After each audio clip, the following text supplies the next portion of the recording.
राम राम जी सभी को। आज की कहानी एक राजा के 3 योग्य बेटों की है।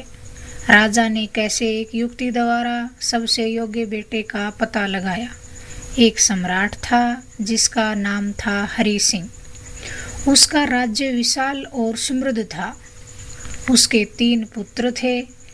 अब उनको चिंता सताने लगी कि मेरे इस राज्य को मेरी मृत्यु के बाद कौन संभालेगा, क्योंकि अब वह राजा तो बूढ़ा हो चुका था।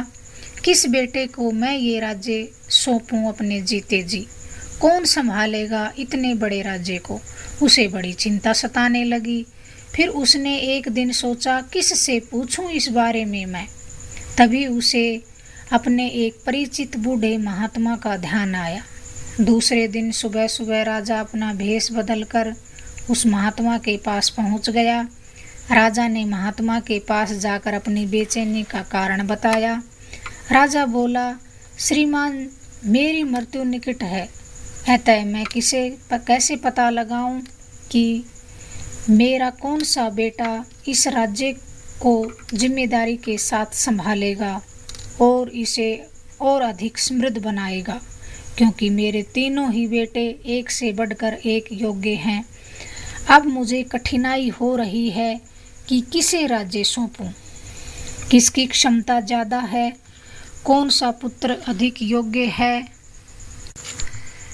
महात्मा जी ने सरल और छोटी सी तरकीब बताई सम्राट को। सम्राट अपने महल में आ गया और कुछ समय बाद एक सुबह राजा ने अपने तीनों ही बेटों को अपने पास बुला लिया और उनको एक एक बोरा गेहूं का भेंट कर दिया।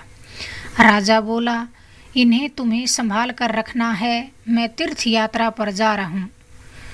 क्या पता कितना समय मुझे लग जाए आने में, 2 वर्ष भी लग सकते हैं, 3 वर्ष भी लग सकते हैं, लेकिन जब मैं वापस आऊँ तो तुम मुझे इसे वापस सुरक्षित लौटाओगे। इन गेहूं के बोरों को संभालना केवल तुम्हारी जिम्मेदारी है। अब राजा यह जिम्मेदारी अपने तीनों बेटों को सौंपकर तीर्थ यात्रा को चल पड़ा। बड़े लड़के ने सोचा, इन्हीं गेहूं को वापस देना है तो कहाँ छिपा कर रखूं, ताकि महाराज जी वापस आए तो उन्हें दे सकूं। तभी उसे ध्यान आया, क्यों न इस बोरे को तालों के भीतर बंद कर दूं, कोई इन्हें देख भी न पाएगा। अतः उसने अपने गेहूं के बोरे को एक बड़ी सी संदूक में रखवा दिया और बड़े बड़े ताले लटका दिए ताकि एक भी दाना खो न जाए। दूसरे बेटे ने सोचा कि अगर मैं बड़े भाई की तरह गेहूं को संदूक में बंद करवा दूंगा तो क्या पता गेहूं गल सड़ जाए, महाराज को मैं क्या जवाब दूंगा। फिर उसने गेहूं के दाने एक बंजर खेत में फेंकवा दिए और सोचा, जब महाराज आएंगे तो ताज़ा गेहूं के दाने महाराज को लौटा दूंगा। अब बारी थी तीसरे बेटे की। वह सोच रहा था, अगर बड़े भाई की तरह संदूक में बंद करवा दूंगा इस गेहूं के बोरे को तो गेहूं खराब हो सकते हैं, और अगर दूसरे भाई की तरह ऐसे ही बिना तैयार किए खेत में इन दानों को फेंकवा दूंगा तो क्या पता बंजर खेत के कंकर पत्थर गेहूं के पौधों को उगने दें या न दें।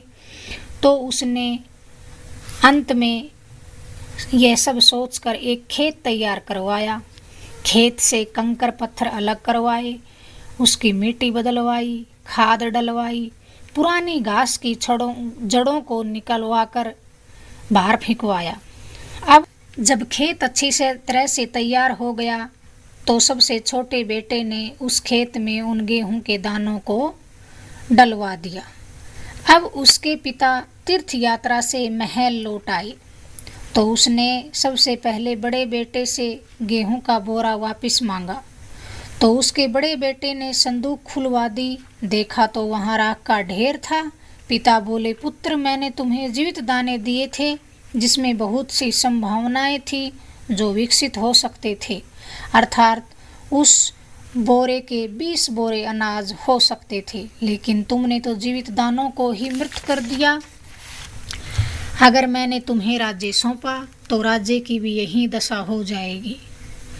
फिर राजा ने दूसरे बेटे से पूछा कि अब तुम मुझे वह अनाज के दाने वापस कर दो, कहाँ रखे हैं तुमने।